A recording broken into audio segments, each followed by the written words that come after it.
Саламатсыздарбы, ынтымактын эфирлерин түшкү жаңылыктар улантат. Студияда Самбек Каракөзүев. Кыргызстандын тарыхында жаз мезгилинде бүгүнкүдөй суук аба ырайы акыркы 90 жылда катталган эмес. 30 мартта -13 градус суук болуп рекорддук чекке жетти. Гидрометеорология агенттигинин башчысы Зарылбек Этибаевдин айтымында түнкү суук 18 градуска чейин түшөт. Мындай аба ырайы 31 мартта жана 1 апрелде да сакталат. 2-3 апрелден тарта күндүн жылышы күтүлүүдө. Ал арада бүгүнкү кар Ошанда жол кыймылын кыйындатып, тургундардын көпчүлүгү эртең менен ишке жана окууга өз убагында жете алган жок. Шаардыктардын айтымында жолдор кардан тазаланып, туз себүү иштери жүргөн эмес. Жайкы дөңгөлөктөргө өткөн айдоочулар коммуналдык кызматтардын начар жумушу абалды андан бетер оорлотту дешет. ГАИ кызматкерлери иштебей атат. Мына жолдор пробка, үйүндө дамап жатышат. Не кылайлы? Мына пробка шаарды карасаңар, иштебей, анан пробкалар жок болуш керек. Жакшыраак иштеш керек да. Тузду төгүш керек, саарлап, кумду төгүш керек. Баардык акча бөлүнгөн да бюджеттен. Караңам, ушул жер бошо түрүн болгон эмес. Карак түрүн болгон. Жолду тазалоо жана туз себүү иштерине жооптуу шаардык жолдор башкармалыгы ишканасынын кала көчөлөрүндөгү таңкы абал боюнча ынтымак телеканалына маалымат берүүдөн баш тартты. Бул боюнча кененирээк материалды кечки чыгарылышыбызда сунуштайбыз.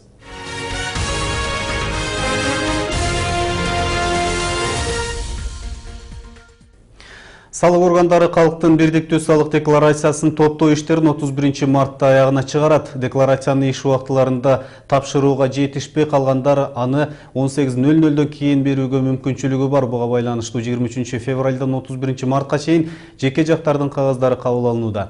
Атайын штаб майрам жана дем алыш күндөрдү кошуп саат 9:00дөн 24:00га чейин иштеп жатат. Белгилей кетсек, декларацияны өз убагында төлөбөгөндөр үчүн жеке жактарга 2000 сом, юридикалык жактарга 5000 сом өлчөмүндө административдик айып салынат. Толук маалымат үчүн 194 кыска номуруна чалса болот. Азыркы иштелип жаткан Ош шаарынын башкы планы боюнча курулуш кайдоо аянттары өзгөрүлөт. Бул тууралуу курулуш пландары жана жетиштүү турак жайга ээ болуу деген тегереги столдо белгилүү болду. Ага ылайык 8000 гектар жер тилкеси Кара Суу районунан кошулуп алардын ордуна кичээ райондор түшөт. Жарандык коом өкүлдөрү болсо бул айыл чарба тармагын артка тартып, элди азык-түлүк менен камсыздоодо маселе жаралышы мүмкүндүгүн белгилешти. Теманын уландысы кабарчыбыз Назгүл Ахунонун материалында. Үстүбүздөгү жылдын башынан бери Ош шаарынын башкы планы кайрадан иштелип жатат. Бүгүн долбоорунун багыттарын белгилөө үчүн архитектура, жарандык коом өкүлдөрү, жергиликтүү жана жогорку кеңештин бир катар депутаттарынын талкуусуна коюлду. 99 жылдан баштап иштелип башталган, бирок ал генералдык пландагы толук бекитилбей калган. Демек, ал генералдык план толук мыйзамдуу эсептелбейт.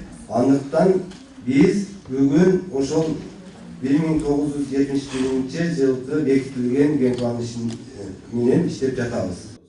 Сунушталып жаткан башкы пландын долбоору 2007 жылдагы иштелгенине өзгөртүүлөр киргизүү менен улантылып жатат. Ошол кездеги долбоор боюнча шаардын жалпы аянты 960 000 гектар болуп, Кара Суу аймагынан 72 000 гектар жер тилкеси кошулмак. Бирок өкмөт борбор калаадан чоң болуп калат деген жүйө менен кабыл алган эмес. Азыркы долбоордо болсо Ош шаарынын жалпы аянты 14 000 гектар болушу каралган. Бүгүнкү күндө Ош шаарында так маалыматтарга таянсак 250 000 адам жашаса, так эмес маалыматтар менен 500 000 адам жашат. Ички мигранттардын эсебинен. Алардын келечектеги жашоосу кандай болот? Турак жай менен кантип камсыздайбыз? Кайсы жактан жер таап беребиз аларга? Бул маселелер такыр каралбаган. Биз негизинен эле жалпы эле ушул Ош шаары келечекте горизонталдык түрдө кайсы жакка өнүгөт, вертикалдык түрдө кантип өнүгөт? Ушул маселелерде бир топ так эмес болуп калган. Мындан сырткары мурдагы долбоор боюнча 12 000 калкы бар Жапалак айыл өкмөтү башкы планга камтылбай калган. Буга кошо Кара Суунун анклавдары эске алынган эмес. Кошумча жолдор да каралбай калган. Ошондой эле 2010 жылдан кийин салынып кеткен курулуштарды башкы планга кошуу каралып жатат. Мындан сырткары көп кабаттуу үйлөрдүн курулушу көбөйөт. Оштун тегересинде айланма жолдор болот. Ошко кирбей транзит менен эле айланып кетет. Что Оштун ичине пробка түзбөгөндөй кылыпчы. Андан тышкары мына азыр айтып аткан Оштун аэропорту да стратегический башка жака перенос кылалы деп атабыз. Но Ош аэропорту жабылбай, бул стратегический болуп калат. Местный линиялар, может быть, Оштон учат, башка международный башка аэропорттон. Бул эми аэропорт келечекте салынат да. Ошондуктан биз бул генпланды жасап атканда 10-15 жылга ошол аэропорттун территориясына биз карап кетишибиз керек да. Азыркы долбоор боюнча Кара Суу районунан 8000 гектар жер айдоо аянттарынан кошулат. Бирок айыл чарба багытындагы жерди конуштарга айлантууга жарандык коом өкүлдөрү каршы чыкты. Алар бул айыл чарба тармагын артка тартып, элди азык-түлүк менен камсыздоодо маселе жаралышы мүмкүндүгүн белгилешти.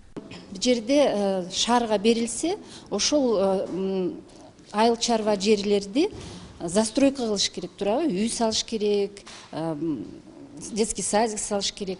А бирок ошону кандай преодолевать этишет мораторийди. Анан кийин бизде 5% жерибиз ошо сельхозназначение. Ошол азайып атпайбы? Анда мындай суроо пайда болуп атат. Продуктовая безопасность страны кандай эметилет?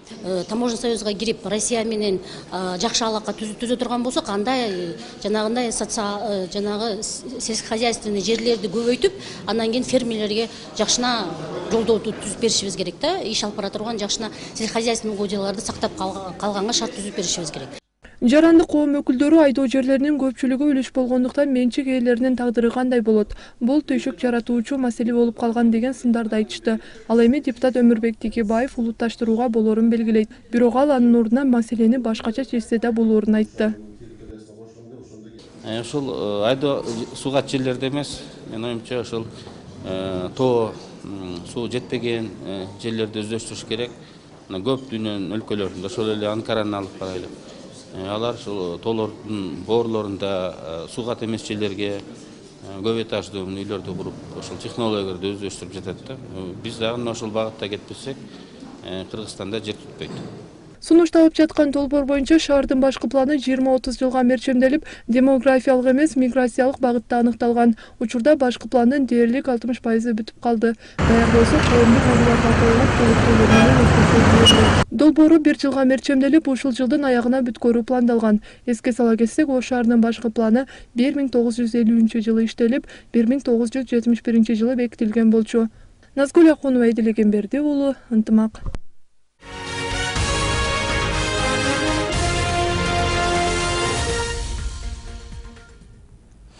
Тажикстан, Кыргызстан, Кытай газ кууру 2 жылда пайдаланууга берилет. Бул тууралуу премьер-министр Жомарт Отурбаев Алай районунун Нура айылына барган учурда билдирди. Анын курулушу ушул жылдын май-июнь айларында башталат. Транзиттик газ куурунун узундугу 1000 чакырымга жакын болот. Анын курулушуна 2 миллиард долларга жакын каражат кетери жана бул каражатты толугу менен Кытай өкмөтү көтөрөрү айтылган.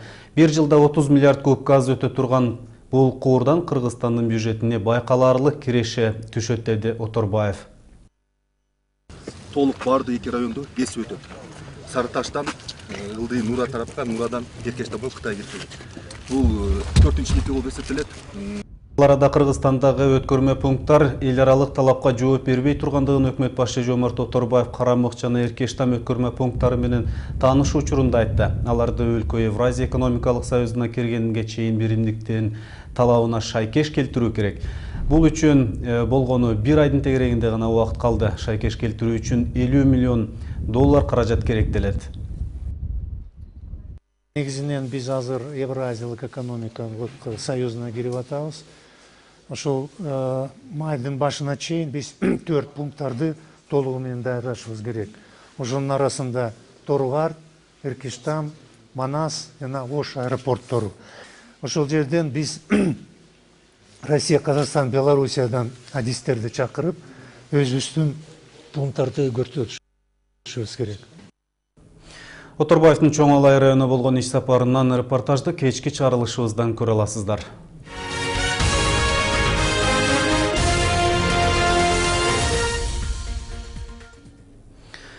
Өткөн жумада Ошто УКМК тарабынан кармалган америкалык журналист Умар Фарук Кыргызстандан депортацияланды. Аны өлкөдөн чыгарып жиберүү чечимин Ош шаардык соту 28 март күнү кечинде чыгарган. Жекшембиге караган түнү Бишкек Стамбул каттама аркылуу учуп кеткенин күч органдары билдирди.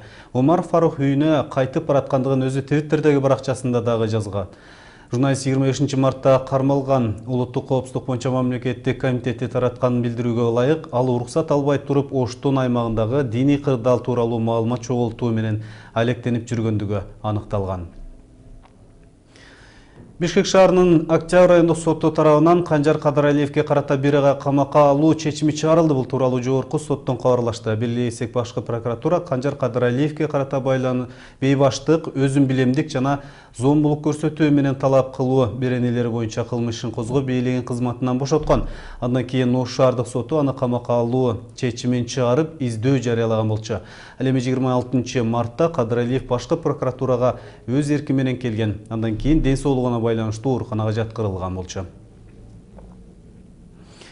Урматтуу телекөрүүчүлөр, чак түшкө алынган жаңылыктар ушулар болду. Сиздер бул жана башка маалыматтарды Ынтымак Чекит Кейжи сайтынан жана Ынтымак радиосундагы Транзит 161 маалымат аналитикалык берүүсүнөн дагы уксаңыздар болот.